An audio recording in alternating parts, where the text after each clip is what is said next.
د سالنګونو د لویې لارې د نن ورځې وضعیت.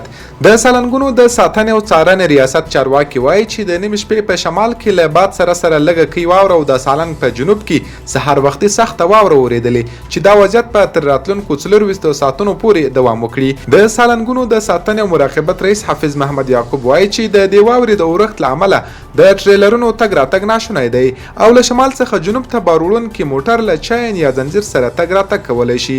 د یادونې وړ د سالنګ په شمال کې د واورې اندازه 4 سانتي متره، په جنوب کې 15 سانتي متره او په هر ثانیه کې د باد سرعت 3 متره پر سکند ښودل شوی دی.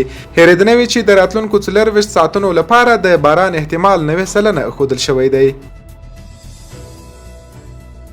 په ننګرهار او بلخ کې له نظامي زده کړو سلګونه سرتیري او پولیس فارغ شول. د ننګرهار او بلخ امنیتي مسؤلین وایي چې د دغه ولایتونو له ښوونیزو او روزنیزو مرکزونو څخه سلګونه سرتیري او پولیس له فکري او نظامي زده کړو وروسته فارغ شوي دي.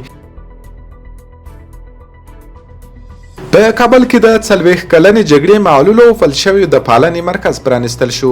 د ملي دفاع وزارت د ستر درستیز د روغتیايي چارو قومندان ډاکټر محمد طاهر احرار د یاد مرکز پرانیست غونډې ته په وینا کې ویلي چې په دغه مرکز کې معلولینو ته د دیني، عصري او حرفوي زده کړو زمینه هم برابره شوې ده.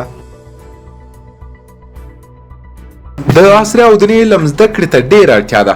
د اوسپنې پټلۍ ادارې مشر مولوي بختالرحمن شرافت د معلولینو مرکز پرانیست غونډې ته په وینا کې ویلي چې موږ باید علم او ټکنالوژي زده کړو ترڅو بیا د قرآن حافظ، ډاکټر او انجینر مجبور نشي چې د دښمن په مقابل کې په ځان پورې بمونه وتړي.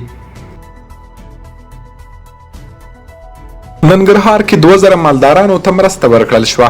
د ننګرهار ولایت په حصارک ولسوالۍ کې 2000 مالدارانو ته حیواني خوراکي توکي وویشل شول.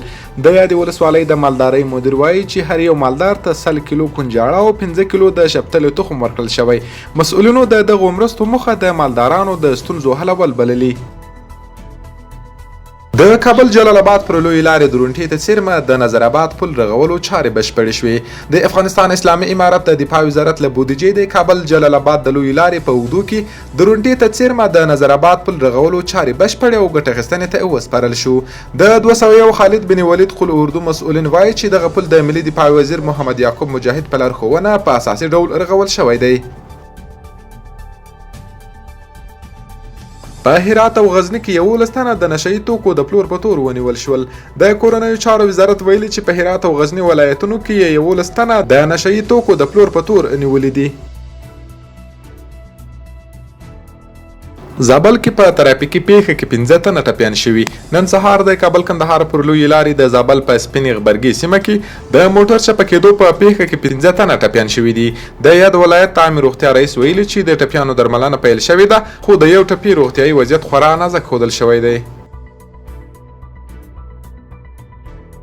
له غصب څخه د مخنیوي کمیټې په روزګان کې 200 جریبه ځمکه د غاصبینو له منګولو خلاصه کړې. د روزګان د مرکز ترینکوټ په دربشان سیمه کې له غصب څخه د مخنیوي کمیټې 200 جریبه دولتي غصب شوې ځمکه د غاصبانو له منګولو څخه خلاصه کړې. یا د کمیټې ویلي چې د غصب پر وړاندې مبارزه دوام لري او هڅه کوي چې ټولې دولتي غصب شوې ځمکې بیرته راوګرځوي.